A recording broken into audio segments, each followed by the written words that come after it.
అవని ఆరాధ్య కోసమని భోజనం తీసుకొని వస్తూ ఉంటుంది. ఆరాధ్య ఎంతకీ కనిపించకపోవటంతో అక్కడ ఉన్న వాళ్ళ ఫ్రెండ్స్‌ని ఆరాధ్య ఎక్కడ ఉంది అని చెప్పేసి అయితే అడుగుతూ ఉంటుంది.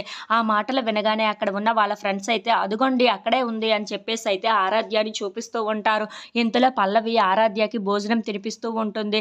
అది చూడగానే అక్కడ ఉన్న ఆరాధ్య అయితే నేను తినను నువ్వు భోజనం పెడితే అని చెప్పేసి అయితే తోసేస్తూ ఉంటుంది.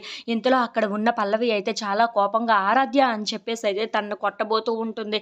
ఇంతలో అక్కడికి అవని వచ్చి "పల్లవి ఏం చేస్తున్నావు నువ్వు" అని చెప్పేసి అయితే చాలా గట్టిగా అరుస్తూ ఉంటుంది. ఆ మాటలు వినగానే అక్కడ ఉన్న ఆరాధ్య అయితే అమ్మా అని చెప్పేసి అయితే అవని దగ్గరికి వెళ్ళి చాలా గట్టిగా హగ్ చేసుకుంటూ ఉంటుంది. ఇంతలో అక్కడ ఉన్న అవని మాత్రం పల్లవి వైపు చాలా కోపంగా చూస్తూ "ఏంటి పల్లవి నువ్వు ఏం చేస్తున్నావు? నా కూతురు మీద ఇలా దౌర్జన్యం చేయడానికి నీకు ఎవరు ఇచ్చారు ఈ హక్కు" అని చెప్పేసి అయితే అడుగుతూ ఉంటుంది. ఆ మాటలు వినగానే అక్కడ ఉన్న పల్లవి చాలా కోపంగా అవని వైపు చూస్తూ ఉంటుంది. అయినా నా కూతురికి ఇలా బాక్స్ తీసుకొని వచ్చి తనకి తినిపించమని తనకి ఎవరు చెప్పారు నీకు? అలాంటి హక్కు నీకు ఎలా వచ్చింది? అని చెప్పేసి అయితే చాలా గట్టిగా నిలదీస్తూ ఉంటుంది. ఆ మాటలు వినగానే అక్కడ ఉన్న పల్లవి మాత్రం ఏమీ మాట్లాడకుండా మౌనంగా చూస్తూ ఉండిపోతుంది.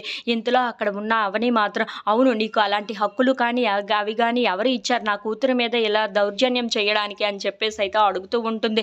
ఇంతలో అక్కడికి అక్షయ్ వచ్చి నేనే చెప్పాను, నేనే ఇచ్చాను అని చెప్పేసి అయితే అంటూ ఉంటాడు. ఆ మాటలు వినగానే అక్కడ ఉన్న అవని అయితే ఒక్కసారిగా షాక్ అయిపోతూ ఉంటుంది. ఇంతలో ఆరాధ్యని తన వైపు లాక్కొని ఏంటి నువ్వు నా కూతురిని నీలాగే తయారు చేద్దాం అనుకుంటున్నావా అని చెప్పేసి అయితే అంటూ ఉంటాడు. నీ బుద్ధులే తనకు కూడా నేర్పిద్దాం అనుకుంటున్నావో అలా ఎప్పటికీ జరగనివ్వను, నీ హద్దుల్లో నువ్వు ఉంటే చాలా మంచిది అని చెప్పేసి అయితే అంటూ ఉంటాడు. ఆ మాటలు వినగానే అక్కడ ఉన్న అవని అయితే ఒక్కసారిగా షాక్ అయిపోయి ఏం మాట్లాడుతున్నారండి మీరు అని చెప్పేసి అయితే అంటూ ఉంటుంది. ఇంతలో అక్కడ ఉన్న అక్షయ్ మాత్రం లేదు ఇక నుండి నా కూతురుని నువ్వు కలవడానికి వీలు లేదు, తనతో మాట్లాడడానికి వీలు లేదు, నువ్వు ఇలా చేసావంటే బాగోదు అని చెప్పేసి అయితే చాలా గట్టిగా కసురుకుంటూ ఉంటాడు. అది చూడగానే అక్కడ ఉన్న పల్లవి మాత్రం చాలా సంతోషిస్తూ ఉంటుంది.